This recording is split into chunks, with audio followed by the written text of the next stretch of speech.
Alors, je vais commencer par quelques petits détours préliminaires. Ça commence par une histoire de résonance. Il y a 10 ans, j'ai découvert Marie Huguet, la poète, au hasard des allées d'une bibliothèque, en quête de lecture pour un séjour dans le Sud, tout à fait banal. Mais j'ai été appelée un peu par ce livre-là qui m'est comme tombé dans les mains. Et c'est une expérience de lecture qui m'a vraiment chamboulée, puis j'ai tout de suite eu envie de porter la voix de cette poète-là. Donc, il y a eu une grande période d'incubation qui m'a mené à ce projet qui va être accessible sur la plateforme de portrait sonore au mois de juin, donc tout bientôt. Et avant d'attaquer la présentation de l'élaboration du projet, je voulais juste situer un peu mon propre parcours. Alors, j'ai terminé une maîtrise en 2004 et j'étais très amoureuse de la déambulation urbaine à ce moment-là et mon sujet de maîtrise tournait autour des notions d'écriture et de parcours au corps dans l'espace. Le champ de la géopoétique, vous connaissez sans doute, s'élaborait tout juste et les travaux de Kenneth White et de Rachel Bouvet m'auraient certainement intéressée. Mais si mon approche semble vraiment se situer dans le prolongement de ce champ d'études-là, j'ai pas été exposée directement. La présentation qui suit s'alimente plutôt de mes réflexions en tant que conceptrice, entre autres sur ce qui m'a amenée à lui donner sa forme de parcours sonore. Et cette expérience de conceptrice est aussi doublée de mon bagage d'enseignante. Comme on l'a dit tout à l'heure, j'enseigne au Cégep de Saint-Jérôme la littérature, au Cégep qui est l'équivalent du lycée français. Je pourrais citer, je vais pas m'éterniser, mais vous avez ici une référence d'une recherche de Duval et Turcotte publiée en 2007 qui dit qu'une vaste majorité d'étudiants du collégial ont un rapport souvent conflictuel à la poésie. C'est quelque chose que je peux confirmer par mon expérience sur le terrain. Et il faut dire que la logique de l'accélération présente dans l'univers technologique et la consommation effrénée des contenus sur les réseaux sociaux sont loin de paver la voie à l'appréciation du genre poétique qui demande plutôt temps et réflexion. Mais c'est ce qu'on va faire un peu, je vous apprends rien là, en vous disant que le numérique peut aussi être une manière, une avenue pour faciliter l'engagement réel vers la littérature. Et si je disais le contraire, aujourd'hui, je pense qu'on me lancerait des tomates dans un colloque de littérature numérique. Donc, le projet Marche avec elle s'inscrit un pas à côté en voulant proposer justement un engagement d'un public à la poésie. Et le dispositif élaboré propose de découvrir, comme on le disait, l'œuvre de la poète québécoise Marie Huguet en marchant dans le quartier où elle a vécu, donc quartier Villemort à Montréal, dans le sud-ouest. Et l'approche du dispositif génère un réseau d'interrelations entre l'œuvre et les lieux qui vont être explorés plus tard par Sylvain. D'abord, l'expérience poétique. Mes intérêts pour la déambulation urbaine et l'univers d'Huguet se sont vraiment croisés et j'ai eu envie de faire vivre ce qui me semble judicieusement appelé une expérience poétique. J'étais portée par une intuition et cette intuition-là était que l'expérience poétique était partout et surtout en dehors du poème. Le concept d'expérience poétique tel qu'il apparaît chez Véronique Côté m'a aidé à mettre des mots sur cette intuition. Dans son essai « La vie habitable », Côté plaide en faveur d'une valorisation des dimensions affectives et expérientielles de notre rapport à la poésie, afin d'inscrire la poésie au cœur de nos existences pour les rendre plus habitables. Elle décrit la poésie comme une poésie en marche, une poésie mouvante, émouvante, bougeant en nous et en nous invitant de ce fait à nous mettre en mouvement, pour reprendre ces mots. Côté s'interroge sur notre besoin de poésie dans un monde formaté par les impératifs économiques. Elle souligne l'importance de réapprendre à regarder la beauté dans ce qui nous entoure, gratuite, sauvage, inutile. Et là, j'ai une longue citation de Véronique Côté. « Hors des systèmes, à côté des ornières dans lesquelles nous marchons, sans plus jamais nous demander pour qui, pourquoi nous restreignons nos possibles à ce point, hors des balises de sécurité se trouve une forme de magie immémoriale qui parfois nous est donnée, le plus souvent sans avertissement. Il faut bien regarder, puisque nous sommes conditionnés à ne plus la voir, il faut guetter les signes. Dès qu'on les cherche, ils brillent plus que le reste, constellation soudain reconnaissable, depuis qu'on en a appris le nom, poésie. » Aussi, quand j'ai développé un atelier de poésie pour mes cours au collégial, il me semblait nécessaire de faire prendre conscience à mes étudiantes et à mes étudiants qu'ils avaient sans doute déjà expérimenté la poésie d'une manière ou d'une autre. Ils devaient raconter un de ces moments qui avait permis une intensification de leur regard sur le monde. Je voulais les connecter à cette sensibilité qui surgit dans l'imprévisibilité des choses, un peu sans avertissement, comme le dit Côté. Et ce qui prend la forme d'un poème, c'est souvent la transposition, avec les outils du langage, d'une expérience poétique vécue par un individu. Cette prise de conscience de l'existence d'une poésie hors du poème permettait de mieux saisir ce qui a fait naître le poème. Et ça peut sembler une évidence, mais j'ai réalisé, après avoir abordé la poésie de cette manière-là, que les étudiants étaient plus réceptifs ou sensibles à ce que le poème véhiculait. Sortir du poème pour mieux y revenir, en quelque sorte. Un pas de plus, et on sortait non seulement du poème, mais aussi de la classe. Donc, le concept de résonance. Les idées de Véronique Côté m'ont naturellement conduite au très malléable concept de résonance du sociologue allemand Hartmut Rosa. Ce qu'elle appelle poésie, c'est ni plus ni moins qu'un rapport plus résonnant au monde.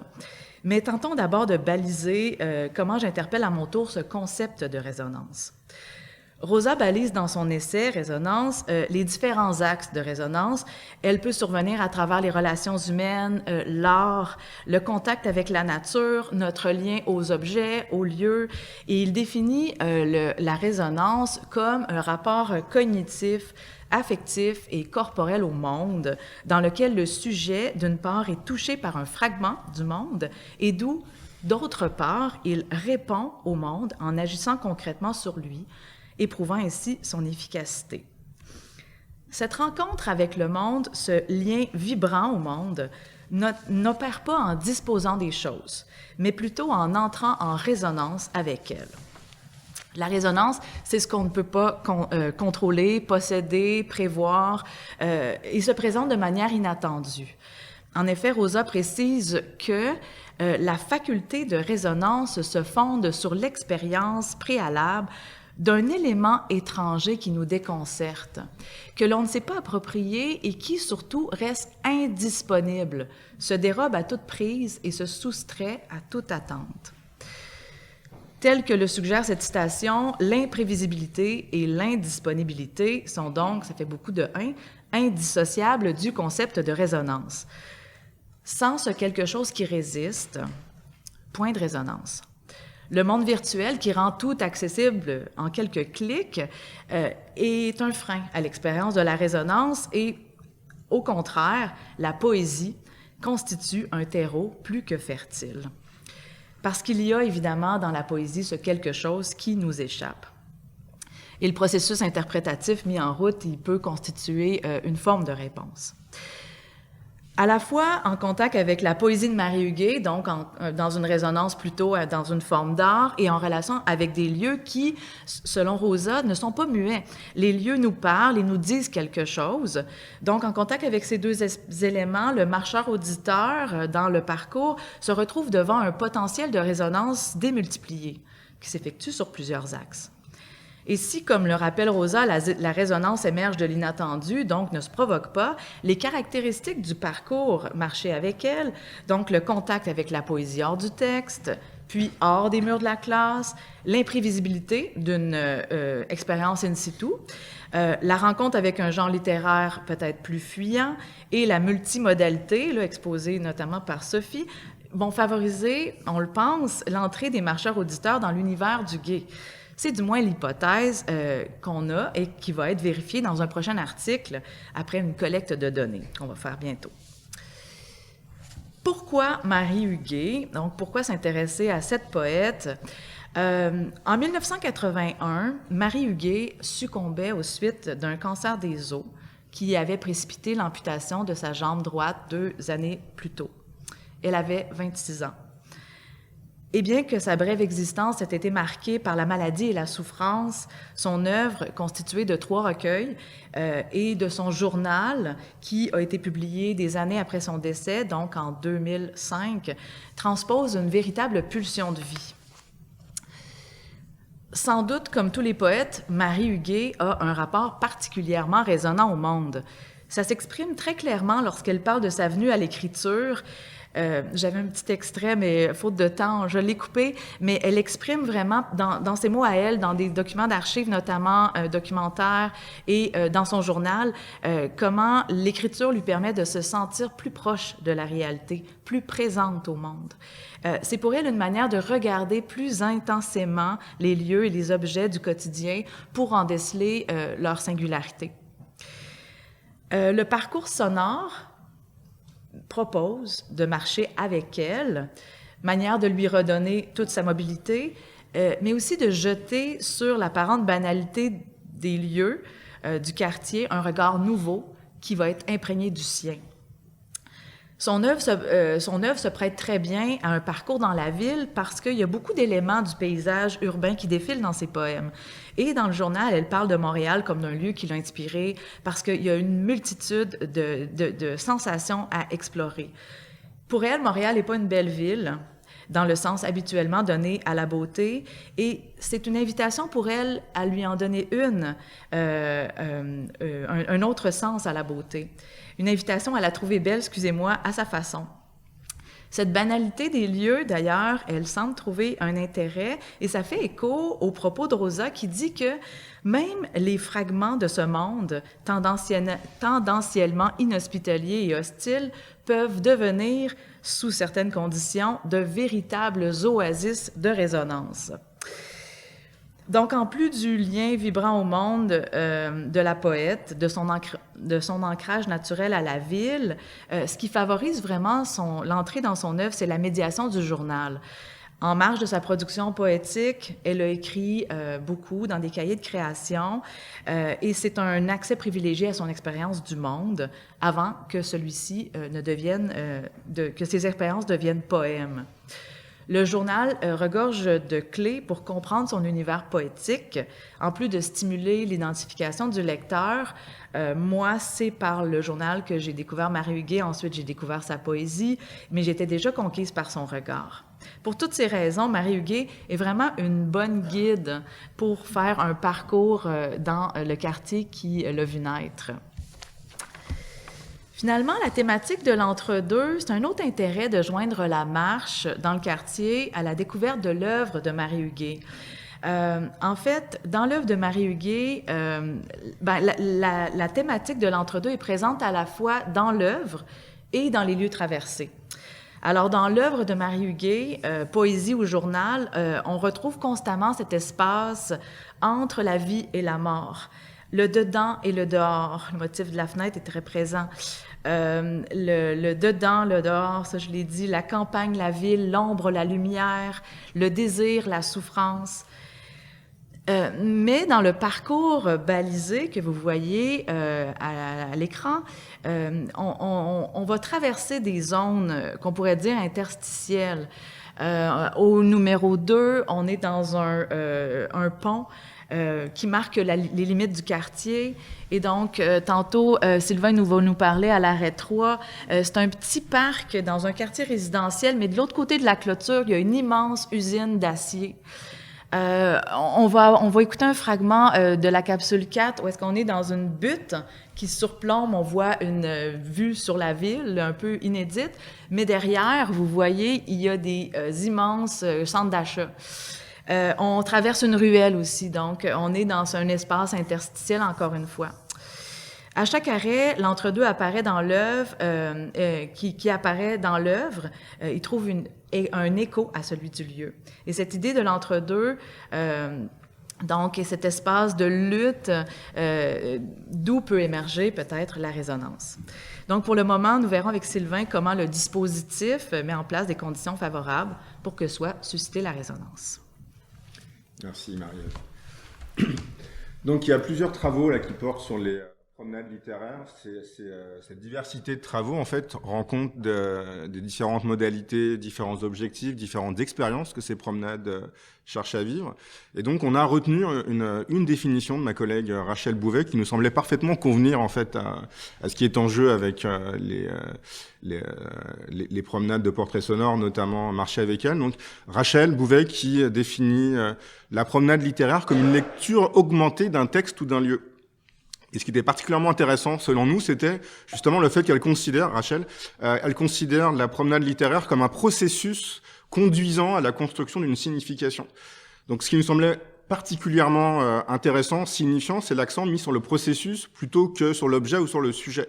Donc en ce sens, quand on l'a entendu comme ça, il ne s'agit pas d'inviter à découvrir une réalité augmentée, mot à la mode, ou à augmenter le corps avec des prothèses perceptives comme dans le transhumanisme, mais vraiment à intensifier la relation, et ça fait écho à ce que Marie-Ève vient de nous dire, donc intensifier la relation entre le promeneur et l'environnement dans lequel il évolue. Autrement dit, tel que nous, on conçoit cette augmentation, c'est bien la relation entre le sujet et l'objet qui est augmentée. En tout cas, c'est ce qu'on va essayer de montrer en analysant de manière plus substantielle ce fameux dispositif. Donc, on a essayé de le conceptualiser en utilisant la figure d'un triangle dont les 3 sommets seraient interreliés. Donc, au sommet, l'œuvre de Marie Huguet, qui donc contient les poèmes et le journal. Le lieu, en l'occurrence, Villemar. Alors, le lieu est lui-même mouvant. Selon qu'on se promène la journée ou le soir, évidemment, on n'a pas accès... la lumière change. Les personnes qui investissent, qui vivent dans ce lieu, ne sont pas forcément les mêmes. De saison en saison, on a plus ou moins accès aux mêmes choses. La fameuse clôture dont parlait Marie-Ève, selon qu'il y a des feuilles aux arbres ou pas, on a accès visuellement à l'usine ou pas, bref. Donc le lieu en soi est aussi mouvant. Et puis le marcheur ou la marcheuse, ce sont d'abord des corps mobiles, donc des corps qui sont eux-mêmes en mouvement dans cette ville, donc qui reconfigurent aussi l'espace simplement en marchant. Et ce sont aussi des corps sensibles, d'où à nouveau l'idée de la multimodalité. Quand on se promène dans la ville, on entend, d'où le nom de parcours sonore, on sent, on peut toucher, on peut ressentir la température, le vent, bref, tout ça fait évidemment partie de notre expérience et donc modifie aussi notre rapport à la fois au lieu et au texte. Donc le dispositif, bon, ça a déjà été un petit peu évoqué notamment par Sophie et par Marie-Ève, donc je vais aller assez vite dessus. Donc marcher avec elle, si on s'en tient au contenu sonore, en fait, on entend des textes de Marie Huguet, on entend une narration qui commande, qui oriente, qui nous dit un petit peu quel chemin emprunter, des illustrations sonores, donc un habillage sonore qu'on va faire entendre dans quelques secondes, et puis, comme l'a évoqué Sophie, des compositions donc, inspirées par les lieux. Et donc, on a postulé qu'en fait, l'expérience, en fait, vise essentiellement 2 effets, un effet d'immersion, un effet immersif, donc, sur lequel on va juste entendre, mais on va pas revenir dessus, puisqu'on va en parler avec Sarah, et un effet de médiation, qui a lui-même, en fait, deux visées, une interprétative, une mémorielle. Donc, je vais essentiellement me consacrer sur la médiation, mais on voulait vous faire entendre un petit extrait de la capsule sonore. Non, mais c'est bon. Juste plus d'image. Ah, oups.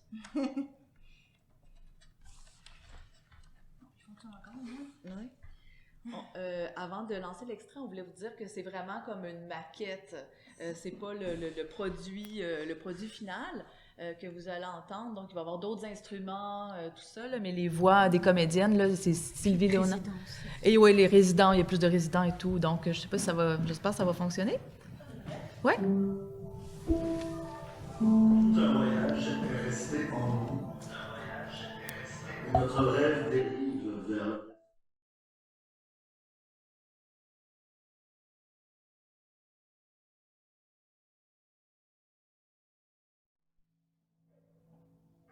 Il faut parfois déployer des efforts supplémentaires pour accéder à une expérience qui mène ailleurs. N'est-ce pas ce que la poésie demande de faire? Freiner la course effrénée du monde, prendre le temps de faire résonner les mots en nous.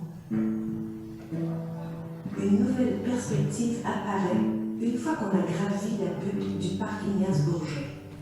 Un panorama s'ouvre. Plus près, quelques-uns des innombrables clochers de la ville. Au loin, les gratte-ciels. De si loin, il faut imaginer le tumulte urbain. Les pieds de Marie Huguet ont-ils foulé le sol de cette butte? Une chose est sûre, les odeurs, les couleurs, les sensations de la ville foisonnent dans ses poèmes. Dans son journal et dans le documentaire que lui a consacré Jean-Claude Labrec, Marie exprime son amour de Montréal, où elle adore marcher, derrière des lunettes de soleil, même les jours de pluie. et a parfois soif d'un été de bitume. Marcheuse dans la ville, Marie guérit encore, même après son amputation à la jambe. Dès que son état le lui permet, elle enfile son petit sac à dos, s'engouffre dans la cage d'escalier abrupte du 2e étage, marche jusqu'à l'arrêt d'autobus à quelques coins de rue de son appartement sur Jolicoeur pour aller vers d'autres quartiers de la ville. Merci. Voilà, donc ça donne un petit peu une idée de ce qui nous accompagne lorsqu'on marche. Donc je reviens une seconde sur voilà, les deux visées interprétatives et mémorielles. Et donc je vais analyser plus spécifiquement ce qu'on entend lors de l'arrêt précédent, c'était l'arrêt 4, là, si je me souviens bien. Donc je me concentre sur l'arrêt 3, puisque on a plus d'informations. Donc ce qu'on entend quand on arrive à l'arrêt 3, c'est ce que donc j'ai appelé le flux sonore, donc qui accompagne le corps en marche. On entend d'abord donc l'ambiance sonore des sonorités métalliques, qui évidemment en soi ne signifie rien d'autre que ce son, mais qui précède donc la narration, qui nous indique donc que le décor semble parfaitement convenir pour aborder la pièce d'anthologie de Marie Huguet. Pourquoi ? Parce que Marie Huguet y évoque sa propre souffrance. Elle y dévoile son indignation devant les inégalités sociales et la misère humaine. Elle exprime sa solidarité devant une quête de beauté souvent déçue mais constamment réitérée. Et dans le flux donc dans le flux sonore, on a un extrait d'un poème de Marie Huguet qui en fait fait ce lien entre la souffrance de la poète et celle des ouvriers dans les usines. Donc je vous lis juste les deux premiers vers, mais les hôpitaux n'en finissent plus, des usines n'en finissent plus, et un peu plus bas, les tortures, les cancers n'en finissent plus, les hommes qui luttent dans les mines, aux souches de leur peuple que l'on fusille à bout portant, en sautillant de fureur, n'en finissent plus. Donc, avant l'écoute du poème, on a en fait la création d'un horizon d'attente, donc c'est l'une des premières manifestation de cette visée interprétative, puisqu'en fait le titre de l'arrêt que je ne vous ai pas dévoilé mais qu'on entend, le titre est Entre impuissance et pouvoir créateur. Donc on entend à nouveau l'idée de l'entre-deux. La narration elle-même déploie différentes formes d'entre-deux, puisqu'elle évoque à la fois l'état de santé de Marie Huguet, les conditions de travail des ouvriers, la souffrance de la femme et la vitalité de l'artiste, et le contenu du poème en lien avec le lieu comme contexte de réception, puisqu'on nous dit que ce décor semble parfaitement convenir pour aborder la pièce d'anthologie de Marie Huguet. Et là, du coup, les illustrations sonores renvoient, après coup, à des éléments thématiques du poème, le poème parlant de l'usine, et toponymique, puisque le parc s'appelle le parc des Métallos. Donc tout, effectivement, se fait écho. Et donc, on a effectivement donc, un effet d'écho entre contenu sonore, les lieux, les textes, donc le contenu du texte et le lieu de sa réception.